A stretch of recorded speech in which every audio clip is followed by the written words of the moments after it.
Tires. Looks like I'm not going anywhere that direction, huh? Ugh. Hey, dude, you have a stop sign. There's a lot of nervous cows around this guy, I bet. All right, so today I'm driving around to pick up a piece of cast iron that I got in an estate auction. They're not there yet, so I'm just gonna zip around this little neighborhood and take a look. This is something only in New Orleans where there'll be like a parade float in somebody's front yard. There's some distinctly New Orleans things about New Orleans, right? If you notice, the roads are similar in quality to that which you might find in a third world country. That's kind of the New Orleans thing. We're slightly below sea level. The city is really underfunded, has a very aging infrastructure. And because of that, the roads are not the best maintained. You'll also see a standard kind of architecture. Many of these houses here are all new because I'm very close to the canal that breached, that flooded during Katrina. So you'll see all the houses are now up like 10 feet up in the air, right? If you look right over there, that's the 17th Street Canal. That's the canal that breached during Katrina. There was a barge or something that was in the canal, and the storm caused this barge to break loose, and it broke through the levee, and that canal is connected to the lake, and so the storm surge just made the water levels rise, and it all just dumped into the city of New Orleans, and this whole area was underwater. So everything you see here has been rebuilt since 2005, which is when the flood happened. And if you see a place like that, you could bet the water was up to the roof. I don't know if you can still see water lines anymore because, it's been quite a long time. But most of these houses, many of them just washed away. They just completely washed away. I was here during that time, and boy, was that an experience. It's a tough thing for a lot of people to talk about, even after this much time after it. Now, this is interesting, these hills. What is this? So it's some kind of park. Denelli Park. I didn't even know this was here. Did you see those hills? Those were probably put there so that kids could know what a mountain was. I'm not joking, right? This area is so flat that's like something really cool and amazing to children who have grown up here, because everything is flat. If you look as far as the eye can see, for those of you who have not been down here, I mean, it's just, there's no hills, there's no anything. It's just flat. Hey, I'm back in, hit this little estate auction, and here's what I picked up.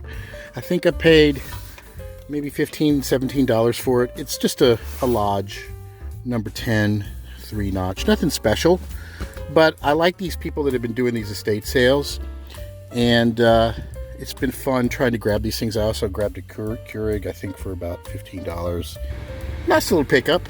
It'll just be another nice little thing to add to the booth. Probably, as long as I don't, keep track of how much actual time I'm spending, it might not seem like as much of a loss leader as it really is, but we'll see. Tomorrow morning, I hit the road and I'm heading back up north for some other business-related issues, but I'll probably go on another cast iron hunt because the booth does seem to be doing well. I think I've sold quite a number of pieces so far, so I will be on a quest to see if I can restock it. All right, I've seen some flea markets, but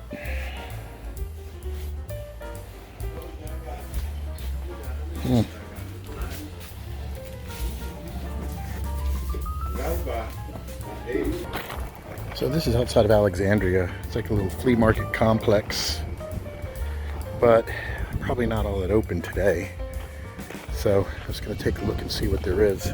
Nice people, but boy, everything here is like, stuff that you wouldn't buy at a yard sale from a trailer. It's really bottom of the barrel stuff. There was one cast iron pan. It was just a Taiwanese, a cheapy Taiwanese thing. So I don't know if there's anything here.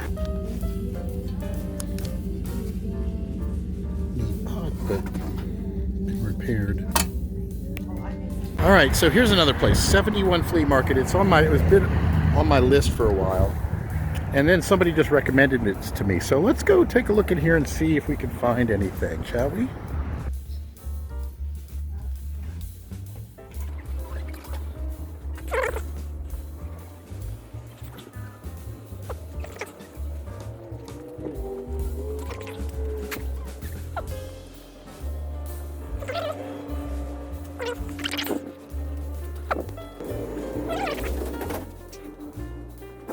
So more yard sale detritus than anything else.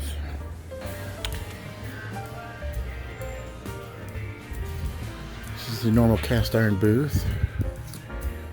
$30 for a BSR number 5. Wagner vintage. This is not vintage. See, that is not vintage. It was not made in 1891. It's a 100-year anniversary, so it was made in 1991. All right. So, early lodge, no notch. Beautiful, beautiful pan. Number 8. Look at that. It's really pretty. $52.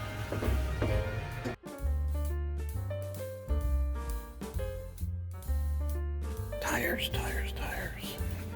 Here's a fancy frame for a dog. Ooh, what is that?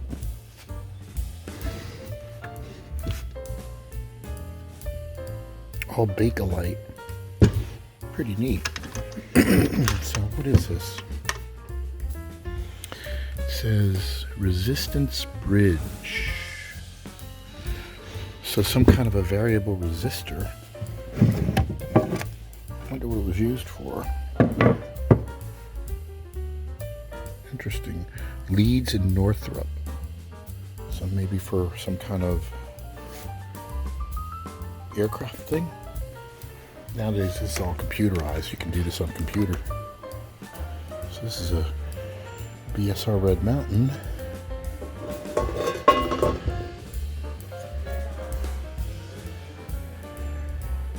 They call it a 3-notch. So they don't even recognize this as a BSR. People around here. It's a really nice skillet.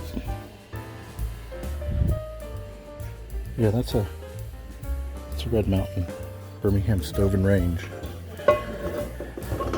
So for $32, that's a good price for this. It's not 3-notch, though. They're wrong about that. See, there's a 3-notch. An early one with the glob. No SK. That's nicely reseasoned. I bet that's not cheap. $65? Really?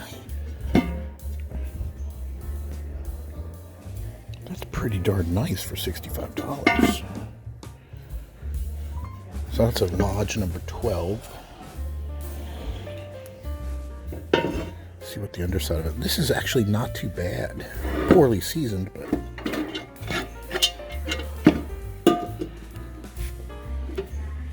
is there any kind of mark on it? Can't tell.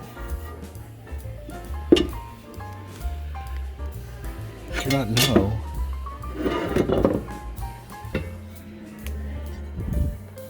I'm pretty sure that's the Lodge lid. And $35 for this. Ooh, is that maybe a Griswold? I don't know. A lot of pitting on the inside of this. This looks like a Wagner here. Does it say Dutch oven number 8? An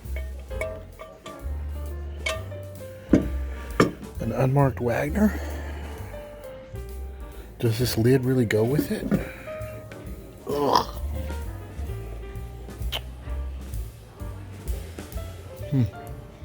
Those are good prices, though. Those are. Alright, let's see what else they got here. Ooh, $15 for a skillet. This looks like somebody's been grinding on this. Modern Lodge. Somebody has actually smoothed it over. This is a 3-notch Lodge for $25. This could be worth getting. Let's take a look at it. Just for the inventory, because I can sell it for 40 or 50. It's nice, smooth. Not the best deal, but look at this. That's a BSR. Somebody has painted a really nice scene on. They've spray painted it, and they put a little Christmas scene on it. So BSR number 3. That's really nice. $25. I think that's totally worth $25. Look at this big monster. Ooh, this is cool. $37.50. Ooh, it's just so obnoxiously huge. Look at that. How pitted it is. Real piece of history, though. This would be a great wall hanger. I bet that's old. That's tempting. Not horrible prices. That's cool. I wonder if I could just sell it as a wall hanger. Boy, talk about a nice piece, though, huh? I might think about that. I want to thank everybody for tuning in and enjoying the video series and supporting me thus far by subscribing and clicking like and all of that. And if you want to catch me on TikTok, sometimes I have previews of what I'm working on that I haven't published lately. That's at TikTok/@WisdomStudio. And if you're on Facebook, look up the group Vintage Cast Iron Hunting, Restoration, Identification, and Sales. And until next time.